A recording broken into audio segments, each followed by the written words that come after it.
તો નમસ્કાર દર્શક મિત્રો, દેશ દુનિયા અને ગુજરાતના તાજા મહત્વના અને માહિતીલક્ષી સમાચારમાં આપનું સ્વાગત છે। દર્શક મિત્રો, દેશ અને વિદેશમાં ઘટતી અવનવી ઘટનાઓની માહિતી તેમજ રાજનીતિને લગતા અને ખેડૂતોને લગતા સમાચાર સૌથી પહેલા મેળવવા માટે અમારી ટ્રેન્ડિંગ ગુજરાત યુટ્યુબ ચેનલને અત્યારે સબસ્ક્રાઇબ કરી લેજો અને બાજુમાં આપેલા ઘંટડીના નિશાનને પણ પ્રેસ કરી દેજો, જેથી અમારા અવનવા વિડીયોની અપડેટ સૌથી પહેલા તમારા સુધી પહોંચી જાય। દર્શક મિત્રો, આપ સૌ સારી રીતે જાણો છો કે પાછલા કેટલાક દિવસોમાં કોંગ્રેસના ધારાસભ્ય જિગ્નેશ મેવાણી અવારનવાર ચર્ચામાં રહે છે।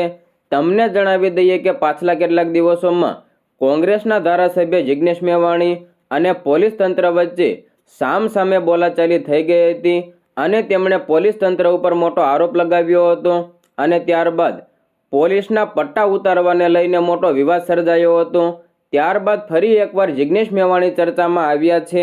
જે આ દર્શક મિત્રો, વડગામના ધારાસભ્ય જિગ્નેશ મેવાણી સામે 2022માં વડાપ્રધાન નરેન્દ્ર મોદી વિરુદ્ધ એક વિવાદિત ટ્વીટ કરવા બદલ આસામ પોલીસે તેમની ધરપકડ કરી હતી।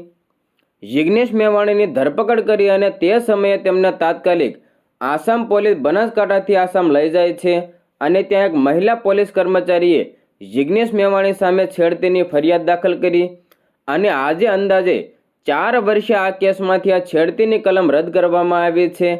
આસામ પોલીસે જિગ્નેશ મેવાણી ઉપર કરેલા મહિલા પોલીસ કર્મી સામેના છેડતીના કેસમાંથી છેડતીની આઈપીસીની 354મી કલમ ગુવાહાટી હાઈકોર્ટ દ્વારા દૂર કરી દેવામાં આવી છે।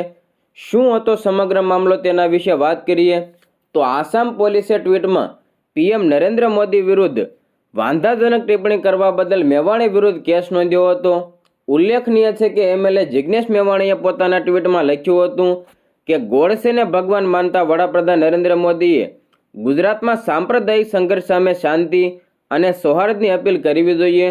ઉપરોક્ત ટ્વીટના સંદર્ભમાં ઉપરોક્ત માટે મેવાણી સામે આઈપીસીની કલમ 120B ગુનાહિત કાવતરું, 153A બે સમુદાયો સામે દુશ્મનાવટને પ્રોત્સાહન આપવું, 295A અને 504 શાંતિ ભંગ કરવા માટે ઉશ્કેરવાના હેતુથી વસ્તુઓ કહેવું, ટ્વીટ અને આઈટી એક્ટની વિવિધ કલમો હેઠળ કેસ નોંધવામાં આવ્યો હતો અને હવે આ કલમ રદ કરી દેવામાં આવી છે।